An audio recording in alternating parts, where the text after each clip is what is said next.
53 of the Constitution, the cabinet is accountable to Parliament. Mr. Speaker, those two articles read together place the Parliament of the Republic of Kenya at such a position that when you are required to appear before either a committee of Parliament or a plenary sitting of Parliament, then everything else must stop. Mr. Speaker, this is about what we have just witnessed. It is difficult, Mr. Speaker, to deal with a fact which is on record that a cabinet secretary expected to appear before a House of Parliament is writing to the Speaker while the session is on to say he cannot appear. And the reason given is in State House. Mr. Speaker, I will say two things and try to be not too emotional about it. One, Article 132 of the Constitution, functions of the President. The President is accountable to Parliament. The President himself to Parliament. Article 153 of the Constitution. The Cabinet is accountable to Parliament.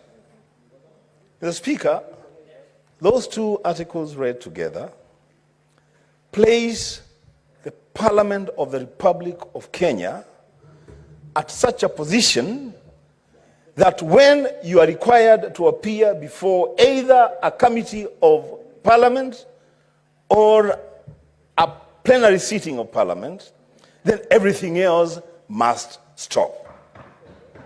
Mr. Speaker, this is just plain reading of the law. And you know, when now I see my brother, my very good friend, the Senator of Kericho, who is also the majority leader, getting emotional and saying that Senator Sifuna should be taught a lesson. Mr. Speaker, I'm wondering, between Senator Sifuna and the CS for Treasury, who needs to be taught certain lessons? Mr. Speaker, just allow me to finish. Mr. Speaker, this is a serious matter. In fact, Mr. Speaker, this is so serious. And you know what? Let us test our own powers and privileges as Parliament. Let us put that to test. Mr. Speaker, you can order the Sergeant at Arms or the Inspector General of Police to present the Cabinet Secretary for Treasury here today, this morning.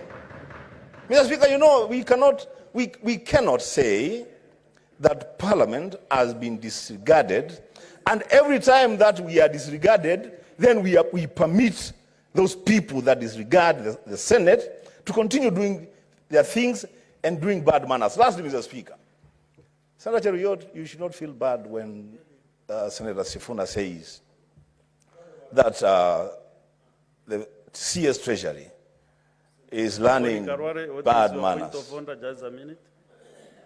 Oh, thank you. Thank you, Mr. Speaker. Mr. Speaker, at the sitting of the Senate Business Committee yesterday. What is your point of order regarding what is... no, I thought you are giving me an opportunity. No. You are... Sorry. I thought you had concluded. You are very experienced member. I am very sorry. When you raise a point of order, you are standing on a point of order. Speaker, I thought you had concluded. What is your point of order? I thought you... Then I'll have my time if you... Senator Wambua, conclude. If I'm able to catch your eye.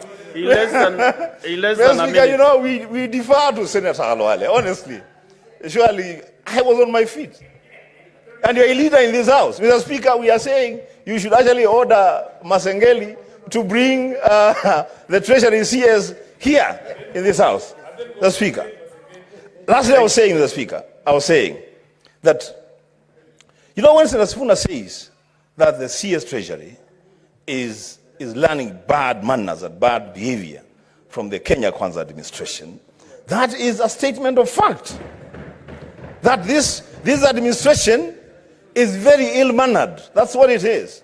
This administration has refused many, many times to appear before this Senate. And we are saying the CS Treasury should not go and, when he was donated by ODM to go and join the government, the Speaker, they send him there to go and... Unnecessary anxiety. So Mr. Speaker, I'm just finishing. If you bear with me 1 minute. Bear with me 1 minute, Mr. Speaker. Just bear with me 1 minute. These points of order, Mr. Speaker, they don't help. To the point of but what point of order on what now? What is out of order now? There is majority. Mr. Speaker, just allow me to finish. Just allow me to finish, Mr. Speaker. I have 1 minute. Just 1 minute. There is majority, Linda. You know, I was willing to allow these cheap shots to pass.